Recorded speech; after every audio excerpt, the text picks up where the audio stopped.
In this section, we're going to talk about aircraft and different procedures for getting on different types of aircraft and just working in and around them and what you need for safety. Now, in search and rescue, we've got fixed wing aircraft, we have rotary, and we have RPAS or drones as they're commonly referred to. So let's go with the fixed wing aircraft. First of all, normally they're not the primary for search and rescue operations. If you're looking for a vehicle or something like that, they're used for that because they move faster. Bigger objects they can find easier, so that makes it more useful tool to use. Now, as a team leader, you'll probably have to take your team to the airport and board your team there on a fixed wing aircraft. You might be used to spot. So usually at an airport, a structured airport, there'll be pavement, there'll be a little terminal there. It might be smaller, it might be larger. There'll be paintings on the blacktop, or if there's not lines there to get you to your aircraft, there'll be staff out there making sure you travel safely on the apron out to your aircraft. Once you're in the aircraft, you'll get buckled in, probably have a headset to wear. If you don't, that's okay. They will probably give you a quick safety briefing and outline your duties for you. If you're taking gear and stuff like that, you'll want to get all that loaded in and secured down. Usually the pilots and air crew will do that for you so they can make sure it's balanced and also make sure it's secure. Now, rotary wing helicopters are what we normally use in search and rescue. Gives us the benefit of looking at the ground below at different levels, and it's really easy to and use the sun to your advantage, shadows to your disadvantage or advantage, depending on the time of day and how you're working. And there's usually there's different sensors on there. Thermal is a big one that will help locate missing people down below, or even just the eyes of the pilots and the staff on there. There might be a spotter or a technical flight officer. So usually if they're asking you to, or if you're transporting a crew, you want to have an area that's obviously clear enough that they can land with the rotors and not trim any branches as they're coming down.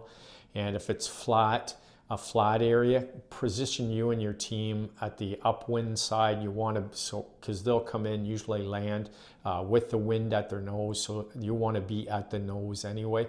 You want to have, if you don't have communication with the pilot or co-pilot, you want to have eye contact with that person, so you're able to point to them. So that's actually identifying you as being the leader of the team, and they will talk to you verbally then if you've got radio communication. If you don't, wait for them to land, and then they will probably give you a right or give you a left which door to come to, and you'll go straight at the aircraft, okay?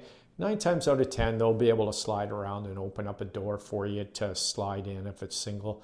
If there's 2 of you or at your team and you're moving in from on the different sides, you know, the TFO gets out and opens up both doors, that's okay. Just get into the aircraft, put your gear on the bottom. Normally you won't be carrying a lot of gear. You shouldn't be. You're just flying in the air unless they're transporting you out to do a task. And secure your stuff, put your headset on. The pilot will give you a safety briefing and you're good to go. Now, some of the things, and you'll usually have a headset in a helicopter.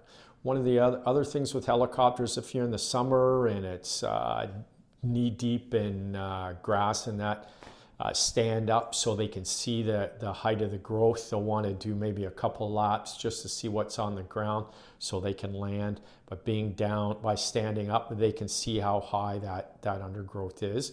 Also, if your team, you know, you should have your safety glasses on to help protect your eyes as you go up. When you approach the aircraft, if you got ball hats on or anything like that, or boonie hats, make sure you tuck them away, put them in a pocket, and onto the aircraft you go.